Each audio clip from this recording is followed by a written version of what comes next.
बात संघ प्रमुख मोहन भागवत के बयान पर धर्म युद्ध की। मस्जिदों के नीचे मंदिरों की तलाश पर आरएसएस प्रमुख मोहन भागवत के बयान पर सियासी घमासान रुकने का नाम नहीं ले रहा। पहले संत समाज ने भागवत की टिप्पणी का खुल्लम-खुल्ला विरोध किया। अब मोहन भागवत की टिप्पणी पर सियासी कमेंट्री शुरू हो गई है। आरएसएस चीफ के बयान पर बीजेपी वेट एंड वॉच की मुद्रा में है, जबकि कांग्रेस से लेकर समाजवादी पार्टी इसी मुद्दे पर बीजेपी को घेर रही है।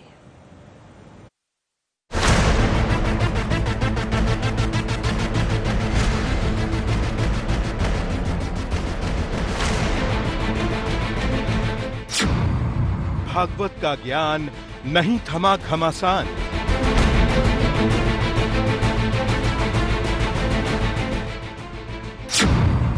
हिंदुत्व के नाम पर साधु संत विरोध में।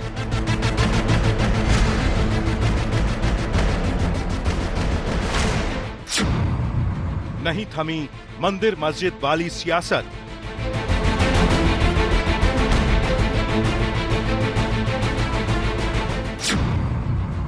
हिंदुत्व पर डटे भागवत पर संत भड़के। मंदिर मस्जिद पॉलिटिक्स पर आरएसएस चीफ मोहन भागवत की टिप्पणी पर संत समाज का गुस्सा फूटा है। तमाम बड़े संतों ने भागवत के ज्ञान पर मोर्चा खोल दिया है, तो दूसरी तरफ विपक्ष भी भागवत के बयान पर हमलावर है। आरोप यही है कि आरएसएस प्रमुख की कथनी और करनी में बड़ा फर्क है। सबसे पहले सुनिए मोहन भागवत पर जगत गुरु भद्राचार्य कैसे भड़के हुए हैं। एकत्र होना चाहिए, पर अपने ऐतिहासिक संपत्ति थोड़ी किसी को दे देनी चाहिए। ये मोहन भागवत का व्यक्तिगत बयान हो सकता है, ये सबका बयान नहीं है। वो किसी एक संगठन के प्रमुख हो सकते हैं, हिंदू धर्म के प्रमुख वो नहीं है कि उनकी बात हम मानते रहें। वो हमारे अनुशासक रहे हैं, हम उनके अनुशासक हैं। ये कौन होते, मैं 20 बार कह रहा हूँ, हिंदू धर्म की व्यवस्था के लिए वो तो नहीं ठेकेदार है। हिंदू धर्म की व्यवस्था हिंदू धर्म के आचार्यों के लिए हाथ में है, उनके हाथ में नहीं। वो किसी एक संगठन के प्रमुख बन सकते हैं, हमारे नहीं।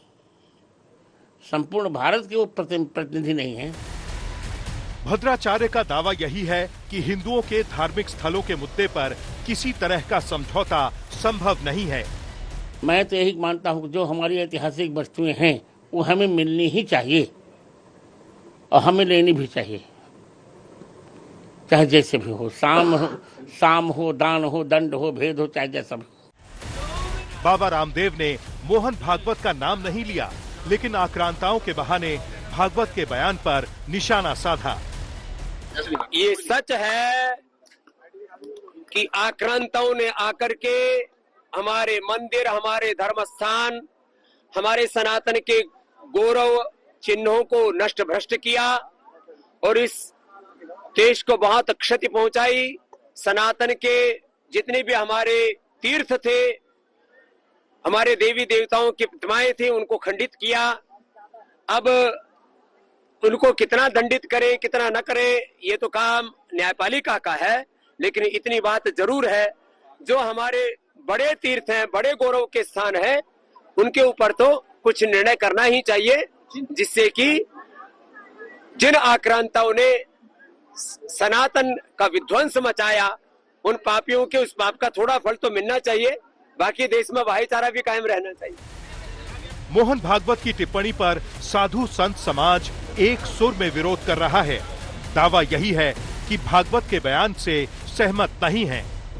माननीय मोहन भागवत जी का ये बयान बिल्कुल निंदनीय है। मैं उसकी समर्थन नहीं कर सकता, क्योंकि जो भी माननीय कोर्ट का आदेश हो रहा है, सर्वे का आदेश हो रहा है, माननीय कोर्ट कर रहा है, तो मोहन भागवत जी कोर्ट से ऊपर नहीं न हो गए हैं।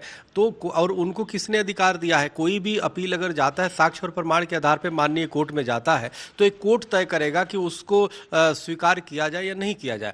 और उस पर आप कौन होते हैं? तो आज आपको समस्या क्यों हो रही? अरे आप आरएसएस प्रमुख हैं, आप खड़े नहीं हो सकते हिंदुत्व के साथ। साथ, तो आप कह दो कि हम हिंदुत्व की लड़ाई नहीं लड़ पाएंगे। आप दूसरों को क्यों नहीं उठने दे रहे हैं? आप दूसरों को क्यों नहीं खड़ा होने दे रहे हैं? आप दूसरों को हताहत क्यों कर रहे हैं? आप दूसरों का मनोबल क्यों गिरा रहे हैं? अरे आपका मनोबल गिर गया होगा, आप वृद्धावस्था की ओर पहुंच चुके हो, आप वृद्ध अवस्था को प्राप्त कर चुके हो, वृद्ध हो चुके हो, आपका मनोबल गिर सकता है, पर हिंदू जनमानस को मनोबल नहीं गिर सकता है। निजी विचार मोहन भागवत जी का हो सकता है, क्योंकि हम वो दिन भूले नहीं हैं। आक्रांताओं ने, आक्रमणकारियों ने हजारों वर्ष तक हमको गुलाम रखा और मंदिरों को तोड़े, गुरुकुल को नष्ट और विनष्ट किए, वेद विद्यालय को जलाए, संतों की हत्या किए।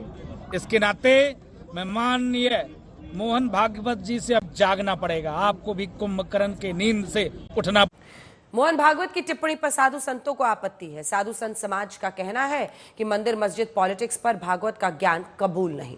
वहीं विपक्ष भी मोहन भागवत की टिप्पणी को हथियार बनाकर बीजेपी के खिलाफ इस्तेमाल कर रहा है।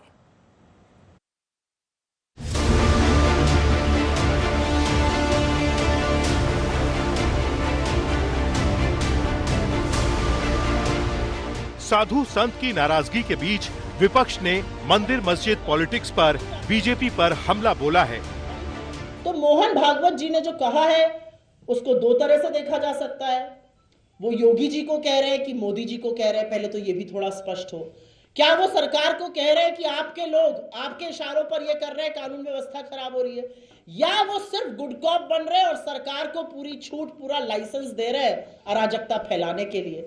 अब तो सुप्रीम कोर्ट ने मोदी सरकार को बोल दिया 4 हफ्ते के अंदर आपका क्या मत है इस पर वो स्पष्ट कीजिए। देखते हैं सरकार क्या बोलती है। कांग्रेस का आरोप है कि भागवत का बयान हाथी के दांत जैसा है, खाने का कुछ और दिखाने का कुछ और। वहीं अखिलेश यादव दावा कर रहे हैं कि आरएसएस और बीजेपी में कोई फर्क नहीं है। मुझे उसमें कुछ नहीं कहना, मैंने पहले भी कहा है।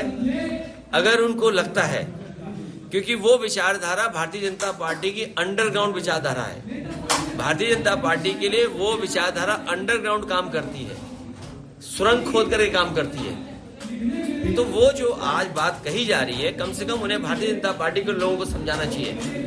अगर वो एक फोन भी कर दें मुख्यमंत्री जी को, तो कोई भी सर्वे और कोई भी ऐसा विवाद नहीं होगा। अगले जी लेकिन हर जगह राजनीतिक लाभ लेना चाहते हैं।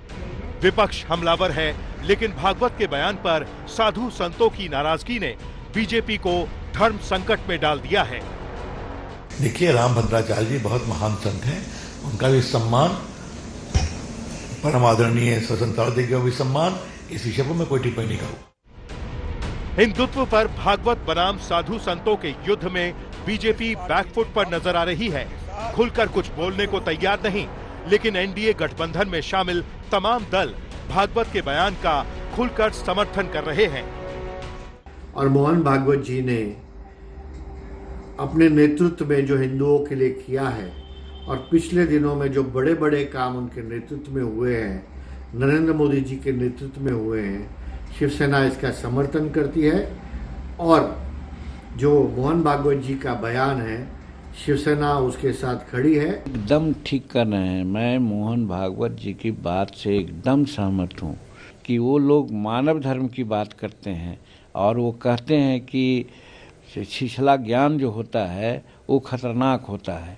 इसीलिए किसी भी चीज़ के बारे में डीप में जाकर के सोचने का वो अगर संदेश दे रहे हैं तो हम तो समझते हैं कि बहुत अच्छी बात बोल रहे हैं। भागवत जी का स्टेटमेंट 100% से ज़्यादा सही स्टेटमेंट है। हर किसी को कोई भी एक्शन से पहले यह बात सोचना चाहिए कि जो एक्शन हम करने जा रहे हैं उससे सोसाइटी का भला है, देश का भला है या उससे नुकसान है। निश्चित रूप से अमन, चैन, शांति कायम रहे, तभी डेवलपमेंट का काम होगा, देश का विकास होगा।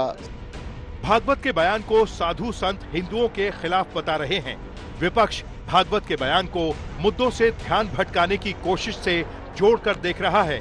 तो बीजेपी के लिए भागवत का बयान गले की हड्डी बना हुआ है, यानी न निगलते बन रहा है और न ही उगलते।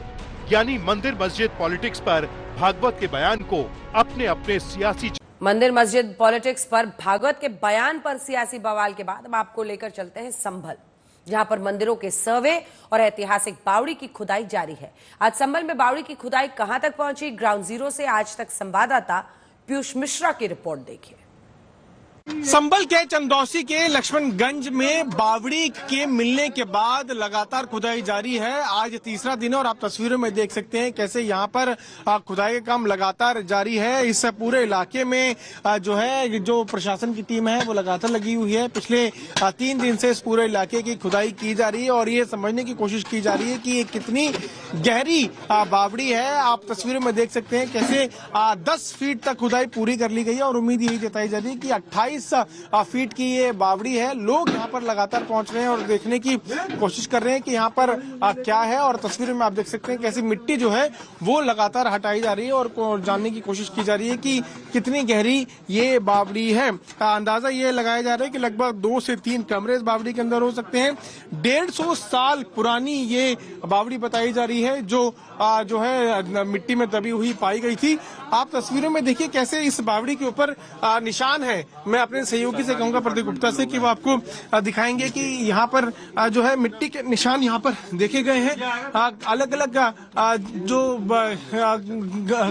इमारतें हैं, जो दीवारें हैं, उस पर काले काले निशान हैं। ये कहीं न कहीं दर्शाते हैं कि कैसे ये काफी पुरानी जमीन के अंदर दबी हुई इमारत है और इस बावड़ी को खोदकर पूरी तरह से जो है कोशिश की जा रही है कि इसमें क्या है।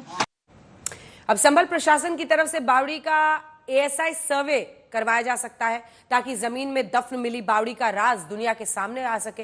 बावड़ी को लेकर स्थानीय निवासियों का दावा क्या है, सुनिए। वक्त किशन कुमार जी भी मौजूद हैं जो यहाँ पर काफी सालों पहले सन 50 से आप यहाँ पर रहे हैं। किशन कुमार जी, ये क्या है इस वक्त हम जहाँ खड़े हैं, ये क्या जगह है? ये मैंने इसको सन 50 से इसको लगभग सन 50 से देखा है। ये पहले बावड़ी थी, बावड़ी बोलते थे इसको, और ये 32 बीघा भूमि में बनी हुई थी। प्राचीन समय की बहुत प्राचीन बावड़ी है। कब की बनी हुई है ये इसकी जानकारी नहीं है बहुत प्राचीन। इसमें 2 मंजिल बिल्डिंग है जमीन के नीचे। इसके नीचे 2 मंजिल और है। जमीन हम खड़े हैं इसके नीचे। जमीन के नीचे 2 मंजिल बिल्डिंग बनी हुई है और कुएं तक इसकी सीढ़ियां गई हैं पानी तक। अच्छा, ये जो जगह है ये क्या है इस वक्त? ये बावली के अंदर के कमरे बने हुए हैं और ये 2 मंजिल बनी हुई है। दोनों मंजिल में घूमा जा सकता है कुएं के चारों तरफ। अगर आगे चल के आप बता पाए क्या क्या है? कुआं है, इसके आगे कुआं है जी, और कुएं के चारों तरफ गैलरी बनी हुई है, कमरे बने हुए हैं। जी जी जी, कुएं के चारों तरफ कमरे बने हुए हैं और कमरों में पूरा घूमा जा सकता है। पूरा कुएं पर घूम करके एक तरफ घुसो और दूसरी तरफ निकले आओ। हाँ, अच्छा, यहाँ से घूमा जा सकता है? हाँ, ये घूमा जा सकता है। अच्छा, ओके। ये रास्ता घूमने का। ये क्या है जहाँ पर हम हैं इस वक्त? ये 2 कमरे बने हुए हैं नीचे बावली के। कुएं का गैलरी, जो कुएं की गैलरी है ये, इसके बीच में कुआं है। जहाँ हम खड़े हैं यहाँ पर कुआं है। जहाँ हम खड़े कुआं है? जहाँ हम खड़े हैं कुआं है और कुएं के चारों तरफ रास्ता है। इसके चारों तरफ रास्ता? चारों तरफ रास्ता है। एक तरफ से घुसो और दूसरी तरफ निकल आओ।